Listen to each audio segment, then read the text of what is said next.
Hello student, स्वामी केशवानंद महाविद्यालय की online classes में आपका स्वागत है। मैं बलराम सिंह सारण, लेक्चर केमिस्ट्री आपके लिए आज एक टॉपिक शुरू करने जा रहे हैं। Physical chemistry BSc third year physical chemistry की जो यूनिट 5 है उसको स्टार्ट करने जा रहे हैं, जिसका नाम है विलयन, तनुविलयन एवं अणुसंख्यीय गुणधर्म। इस यूनिट के अंतर्गत हम पढ़ेंगे विलयन के बारे में कि विलयन क्या होता है, कितने प्रकार के होते हैं, किस प्रकार से विलयन होते हैं। उसके बाद ही हम तनु विलयन के बारे में पढ़ेंगे और जो विलयन के अणुसंख्यक गुणधर्म होते हैं उनके बारे में डिटेल से पढ़ेंगे। तो अब शुरू करते हैं हम विलयन को। सबसे पहले हम विलयन की परिभाषा देखते हैं कि विलयन की परिभाषा क्या होती है। तो विलयन की परिभाषा की बात करें तो दो या दो से अधिक पदार्थों का समांगी मिश्रण विलयन कहलाता है। क्या कहलाता है? समांगी मिश्रण विलयन कहलाता है। बोर्ड पे देखते हैं कि दो या दो से अधिक पदार्थों का समांगी मिश्रण अपने आप में इम्पॉर्टेंट है। समांगी मिश्रण तो हमें सबसे पहले इसको समझना जरूरी है कि समांगी मिश्रण क्या होता है। हम जानते हैं कि मिश्रण दो प्रकार के होते हैं।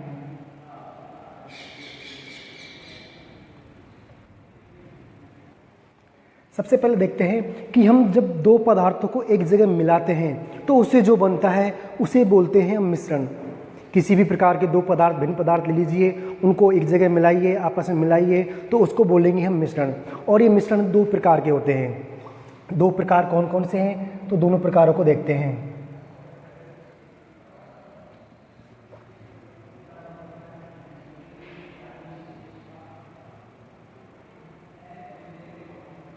एक तो होता है समांगी मिश्रण और दूसरा होता है विषमांगी मिश्रण।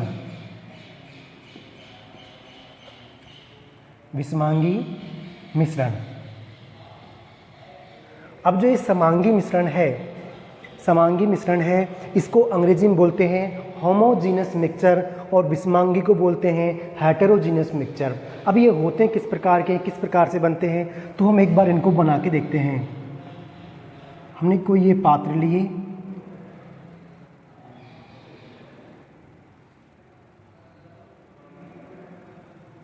और इन दोनों पात्रों में हमने जल भर दिया।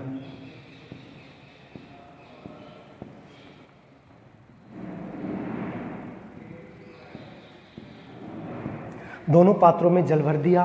अब इस जल में हम लोग चीनी मिलाते हैं और इस जल में हम लोग मिट्टी या रेत मिलाते हैं। क्या मिलाते हैं? मिट्टी या रेत मिलाते हैं। हम देखते हैं कि थोड़ी देर बाद में चीनी पूरे पानी में घुल जाएगी और हमने जो रेत मिलाई है वो रेत भी इस पानी में घुल जाएगी।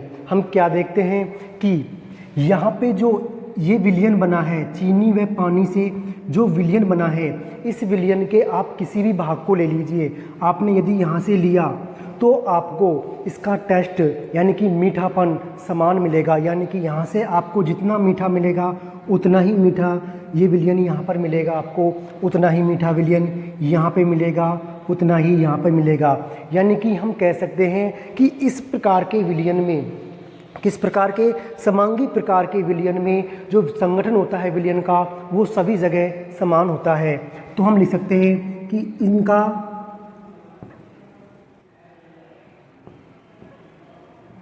संगठन सभी जगह समान होता है।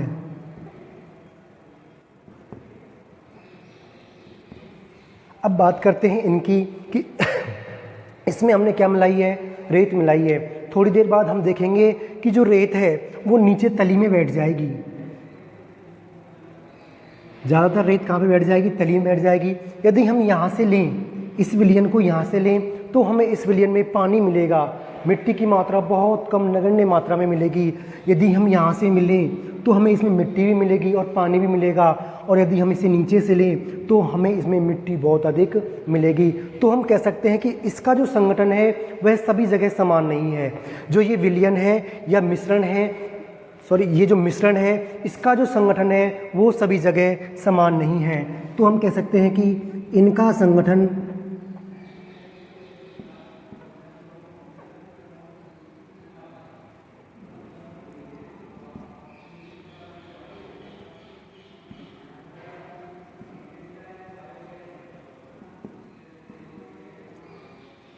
क्या कह सकते हैं कि इनका संगठन सभी जगह समान नहीं होता है, इनका संगठन सभी जगह समान होता है। तो हम इसे एक प्रावस्था बोल सकते हैं। हम कह सकते हैं कि पूरा की पूरा जो मिश्रण है वो एकल प्रावस्था में है, तो हम इसे बोल सकते हैं एकल प्रावस्था मिश्रण।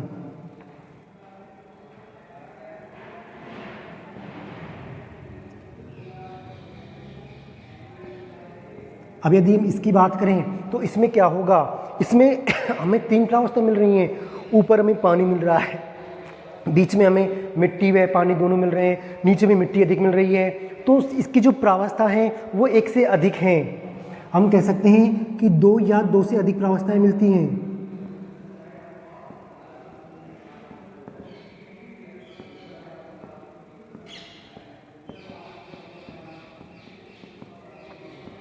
दो या 2 से अधिक प्रावस्थाएं मिल रही हैं। तो हम देख चुके हैं कि समांगी मिश्रण क्या होगा कि इसका संगठन सभी जगह समान होगा, एकल प्रावस्था होगी, और इस प्रकार के जो मिश्रण होंगे, समांगी प्रकार के जो मिश्रण होंगे, उन्हीं को हम बोलेंगे क्या, विलयन।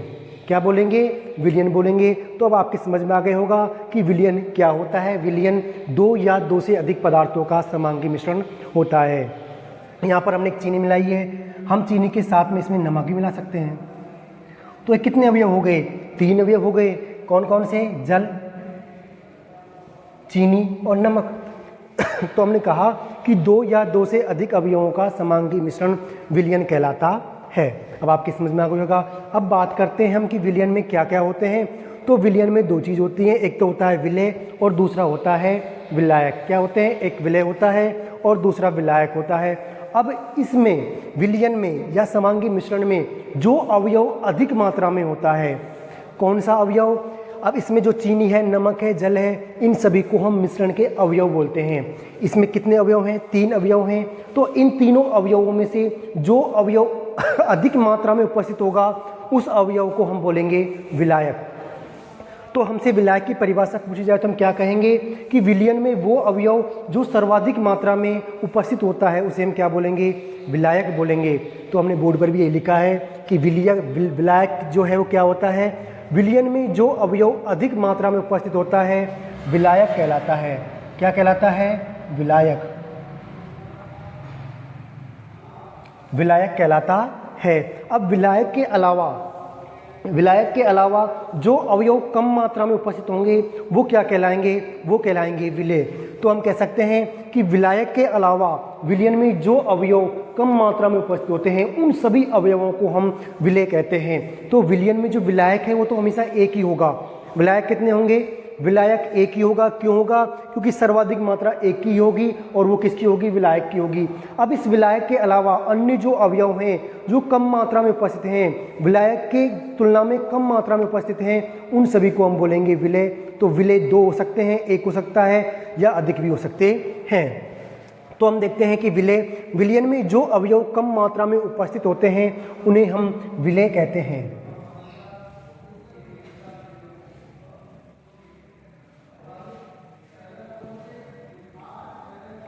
विलेय कहते हैं। अब आपको जो नोट्स बनाने हैं उन नोट्स में इस मिश्रण के बारे में नहीं लिखना है। आपको नोट्स में विलयन की परिभाषा लिखनी है, विलायक की परिभाषा लिखनी है और विलेय की परिभाषा लिखनी है। ये तीनों चीज़ें लिखनी है। एक बात और है कि जो विलायक होता है, विलायक के अनुसार ही विलयन की भौतिक अवस्था होती है। यानी कि जो विलयन की भौतिक अवस्था है वो विलायक की भौतिक अवस्था पर निर्भर करती है। जो विलायक की भौतिक अवस्था होगी वही विलयन की भौतिक अवस्था होगी। हमने अभी जो एग्जाम्पल देखा था उसमें पानी अधिक मात्रा में था। क्या था, पानी अधिक मात्रा में था, लिक्विड था। तो हमने इसमें ठोस चीनी मिलाई थी, ठोस नमक मिलाया था, लेकिन फिर भी हमें विलयन कैसा दिखाई दिया, फिर भी हमें विलयन जल के अनुसार द्रव ही दिखाई दिया। क्यों दिखाई दिया, क्योंकि वो विलायक है और विलायक के अनुसार ही विलयन की भौतिक अवस्था होती है। ये सारी चीज़ आपकी समझ में जानी चाहिए। अब देखते हैं कि जो विलयन होता है, विलयन का जो संगठन होता है उसको उसकी सांद्रता से व्यक्त किया जाता है। विलयन का जो संगठन होता है उसे उसकी सांद्रता से व्यक्त किया जाता है। और सांद्रता क्या होती है, तो सांद्रता होती है विलयन या विलायक। क्या, विलयन या विलायक कि निश्चित मात्रा में उपस्थित विलय की मात्रा को उस विलयन की सांद्रता कहते हैं। और सांद्रता क्या निर्धारित करती है? सांद्रता किसी भी विलयन के संगठन को निर्धारित करती है। तो वही लिखा है, किसी भी विलयन का संगठन उसकी सांद्रता से व्यक्त किया जाता है और विलयन की सांद्रता को दो प्रकार से व्यक्त किया जा सकता है। जो विलयन की सांद्रता है उसे दो प्रकार से व्यक्त किया जा सकता है। दो प्रकार कौन कौन से हैं? एक तो होता है गुणात्मक प्रकार और दूसरा होता है मात्रात्मक प्रकार। यानी कि जो विलयन की सांद्रता है उसे हम गुणात्मक रूप से व्यक्त कर सकते हैं और मात्रात्मक रूप से भी व्यक्त कर सकते हैं। अब जो गुणात्मक रूप होता है, सबसे पहले हम उसे समझेंगे कि गुणात्मक रूप से हम किस प्रकार से व्यक्त करते हैं। तो आइए देखते हैं कि जो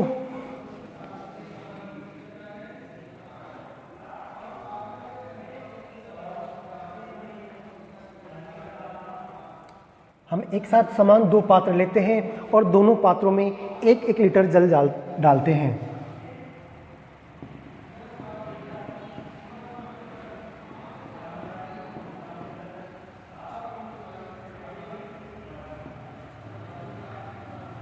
एक लीटर जल, इसमें भी हमने भरा 1 लीटर जल। अब इसमें हमने विलेय के रूप में क्या है? इसमें हमने विलेय के रूप में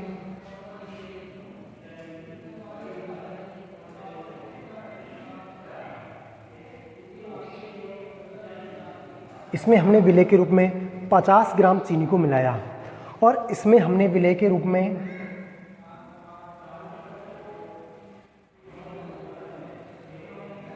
250 ग्राम चीनी को मिलाया। तो हम देखते हैं कि हमें जो विलयन प्राप्त होंगे दोनों ही मीठे होंगे, लेकिन इस विलयन की तुलना में हम इसे विलयन फर्स्ट बोल सकते हैं और इसे हम विलयन सेकंड बोल सकते हैं। लेकिन विलयन फर्स्ट की तुलना में विलयन सेकंड अधिक मीठा है। क्या है? अधिक मीठा है। तो इसको हम गुणात्मक रूप कहते हैं। क्या बोलते हैं? इसे हम गुणात्मक रूप बोलते हैं। और इस आधार पर विलयन दो प्रकार के होते हैं। कौन कौन से होते हैं? एक तो होते हैं तनु विलयन और दूसरे होते हैं सांद्र विलयन। कौन कौन से होते हैं? तनु विलयन और सांद्र विलयन। जब विलयन में विलेय पदार्थों की मात्रा विलायक की तुलना में बहुत अधिक कम होती है तो विलयन तनु विलयन कहलाता है। जबकि सांद्र विलयन क्या होगा? जब विलयन में विलेय पदार्थों की मात्रा विलायक की तुलना में थोड़ी ही कम होती है तो विलयन सांद्र विलयन कहलाता है। हम यहाँ पर देखते हैं कि जो विलयन फर्स्ट है वो कैसा विलयन है? वो विलयन है तनु विलयन है। कैसा है? तनु विलयन है। और जो विलयन सेकंड है उसे हम बोल देंगे सांद्र विलयन।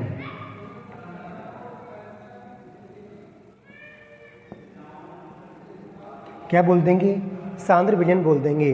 तो विलयन दो प्रकार के हो गए। इस आधार पर गुणात्मक रूप से सांद्रता को देखते हैं तो उस आधार पर विलयन दो प्रकार के होते हैं, तनु विलयन और सांद्र विलयन। हम दोनों को कंपैरेटिवली देखकर बता सकते हैं कि कौन सा विलयन तनु है और कौन सा सांद्र है। यदि हमें एक तीसरा विलयन और दे दिया जाए,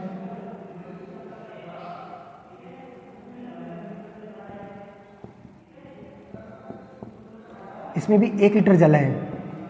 क्या है? 1 लीटर जल है और इसमें हम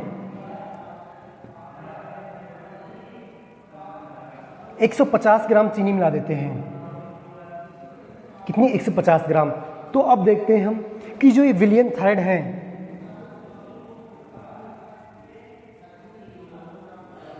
विलयन थर्ड है वो विलयन फर्स्ट की तुलना में कैसा है? सांद्र विलयन है। जबकि विलयन सेकंड की तुलना में ये कैसा है? तनु विलयन है। तो ये तो कंफ्यूजन हो गया।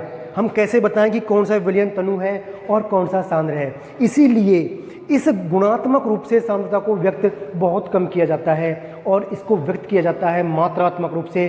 तो इम्पोर्टेंट हो जाता है सांद्रता को मात्रात्मक रूप से व्यक्त करना। तो आइए देखते हैं सांद्रता को मात्रात्मक रूप से व्यक्त करना। देखते हैं किस प्रकार से व्यक्त करते हैं। तो अब देखते हैं कि विलयन की सांद्रता को निम्न प्रकार से व्यक्त किया जाता है। नंबर 1 देखते हैं, भार या द्रव्यमान प्रतिशत। क्या है? भार या द्रव्यमान प्रतिशत। इसे हम small w upon capital W percentage से व्यक्त करते हैं। तो इसकी जो परिभाषा होती है वो क्या होती है उसे देखते हैं कि 100 ग्राम, कितने? 100 ग्राम विलयन में उपस्थित विलेय की ग्राम में मात्रा को हम क्या बोलते हैं, विलेय का द्रव्यमान प्रतिशत कहते हैं। इसमें लिखा हुआ है 100 ग्राम विलयन में उपस्थित विलेय की ग्राम में मात्रा को उस विलयन का द्रव्यमान प्रतिशत कहा जाता है। क्या कहा जाता है, द्रव्यमान या भार प्रतिशत कहा जाता है। अब हम मानते हैं कि जो विलय है उसका भार स्मॉल w है। माना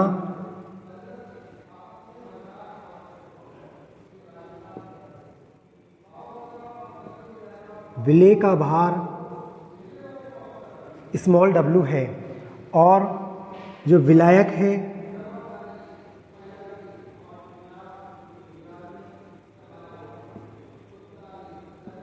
उस विलायक का भार कितना है, कैपिटल W है।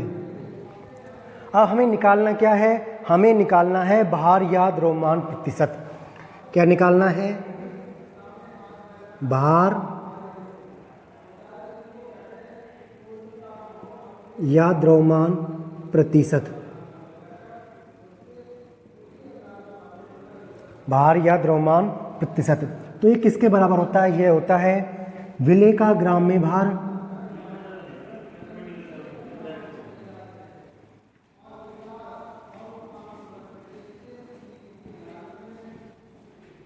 विलेय का ग्राम में भार और अपॉन विलयन का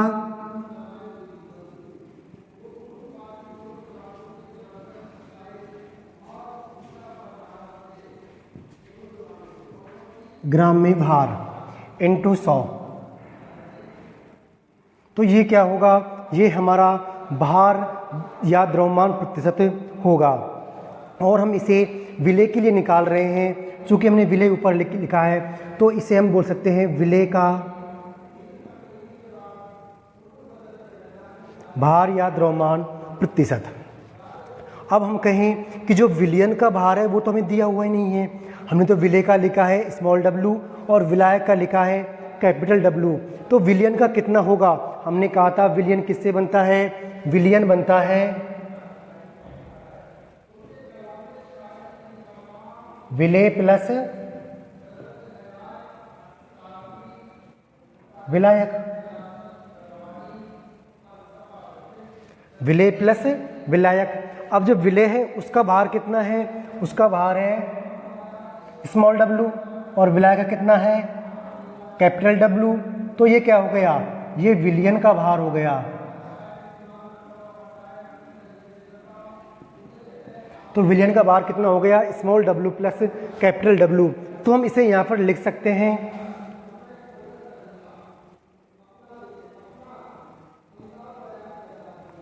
क्या आएगा, विलेय का भार लिखना है ऊपर हमें कितना है स्मॉल w है, अपॉन क्या लिखना है, विलयन का भार लिखना है।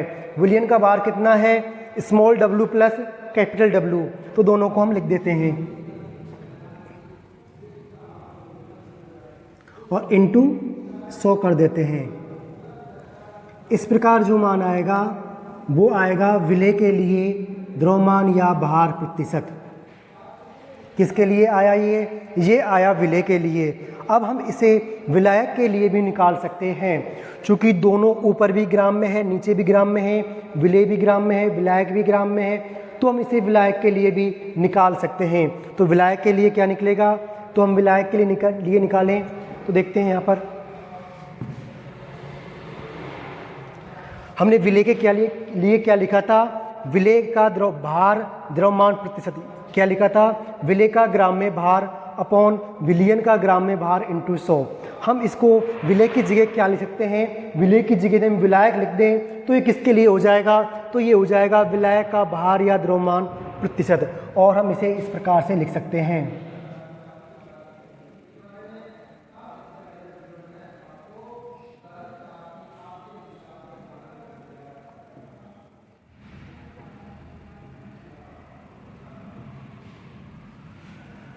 विलायक का भार या द्रव्यमान प्रतिशत किसके बराबर होगा, विलेय का भार विलायक का भार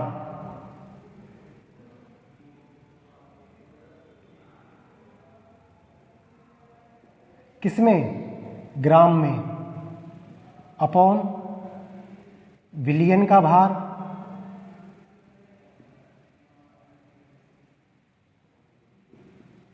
किसमें, ग्राम में, इंटू 100 किसके बराबर हो जाएगा ये हो जाएगा विलायक का भार या द्रव्यमान प्रतिशत। अब यदि हम इसे capital W upon capital W percentage रूप में लिखें तो विलायक का भार कितना है, विलायक का भार है कैपिटल W, तो ऊपर लिखेंगे कैपिटल W अपॉन, नीचे विलियन का भार लिखना है, विलियन का भार कितना था, small w plus capital W into 100। तो ये हमारा क्या आ गया, ये आ गया विलायक का द्रव्यमान या भार प्रतिशत। तो ये हमारी पहला तरीका है किसको व्यक्त करने का, विलयन की सांद्रता को व्यक्त करने का। कौन सा है, भार या द्रव्यमान प्रतिशत, दोनों को भार के रूप में व्यक्त किया जाता है। अब दूसरा होता है आयतन प्रतिशत। क्या होता है, आयतन प्रतिशत। अब देखते हैं हम आयतन प्रतिशत को।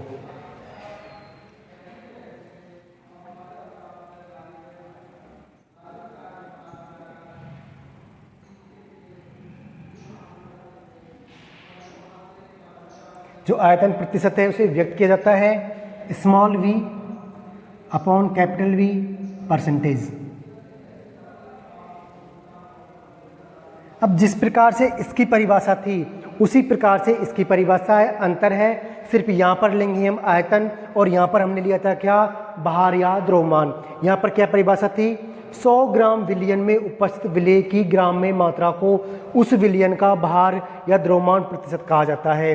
अब बात करेंगे मैं आयतन प्रतिशत की, तो आयतन प्रतिशत किसे कहेंगे, तो हम आयतन प्रतिशत कहेंगे कि 100 ml विलयन में उपस्थित विलेय की ml में मात्रा को उस विलयन का आयतन प्रतिशत कहा जाता है। इसको हम यहाँ पर लिख सकते हैं 100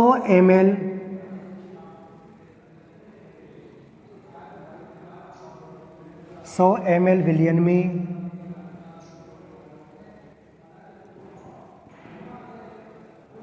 उपस्थित विलेय की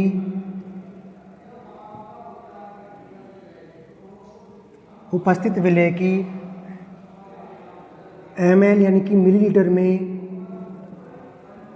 मात्रा को क्या कहा जाएगा, मात्रा को आयतन प्रतिशत कहा जाता है।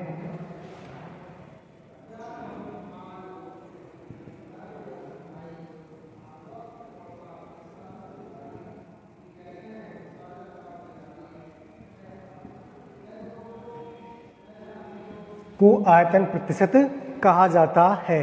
अब यदि हम इस प्रकार इसके लिए हमने फॉर्मूला बनाया था उसी प्रकार इसके लिए फॉर्मूला बनाएं तो हम क्या लिखेंगे, माना विलेय का आयतन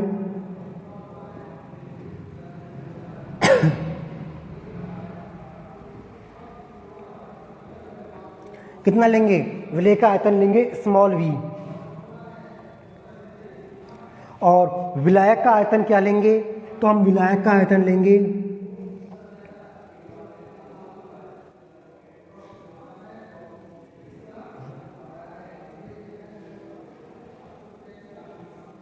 कैपिटल V।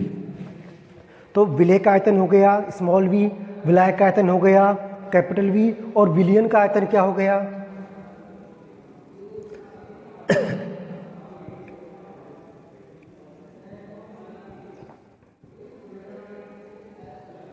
विलयन का आयतन हो गया small v plus capital V, जो कि हमने इसके लिए भी लिखा था विलयन का भार। जिसी प्रकार से क्या हो गया, विलयन का आयतन हो गया। अब आप इसको अपने नोट्स में उतार लीजिए वीडियो पॉज करके, मैं इसको हटा रहा हूँ यहाँ से।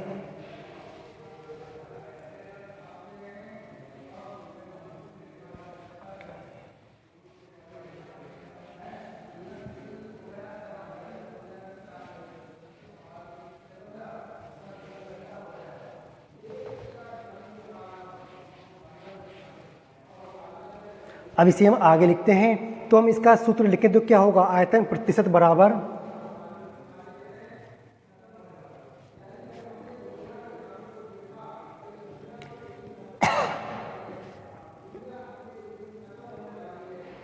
क्या लिखेंगे, आयतन प्रतिशत बराबर हम लिखेंगे किसके लिए लिखेंगे, पहले लिखेंगे हम विलेय के लिए। तो हम यहाँ पर लिख सकते हैं विलेय के लिए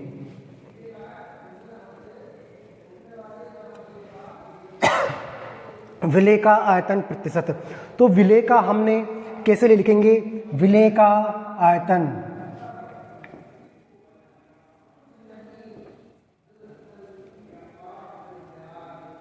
विलय का आयतन किसमें, ml में, अपॉन विलयन का आयतन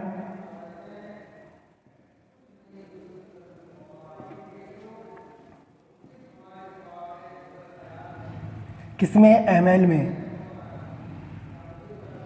इंटू 100। ये हो गया।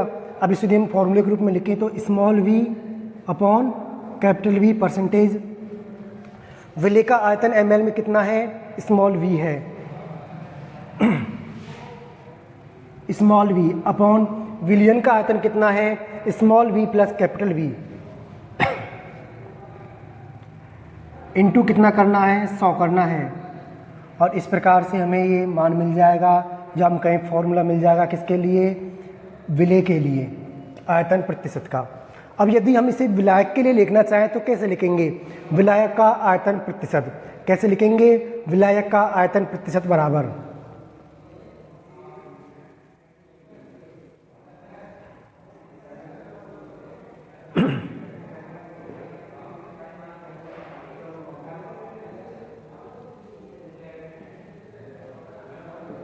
विलायक का आयतन प्रतिशत बराबर क्या होगा, विलायक का आयतन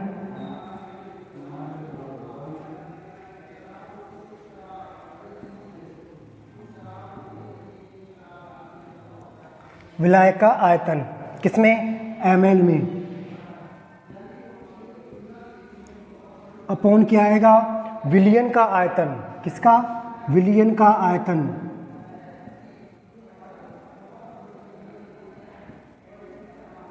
किस में आएगा, ये भी ml में आएगा, यानी कि मिलीलीटर में आएगा, इंटू कर देंगे हम 100 से। तो इस प्रकार हमसे हमें फॉर्मूला आ जाएगा विलायक के आयतन प्रतिशत को व्यक्त करने का। जैसे हम इसे लिखते हैं capital V upon capital V percentage. यहाँ पर क्या आएगा, विलायक का आयतन क्या है, कैपिटल V है, अपॉन में विलयन का आयतन कितना है, small v upon small v plus capital V, into करना है हमें 100।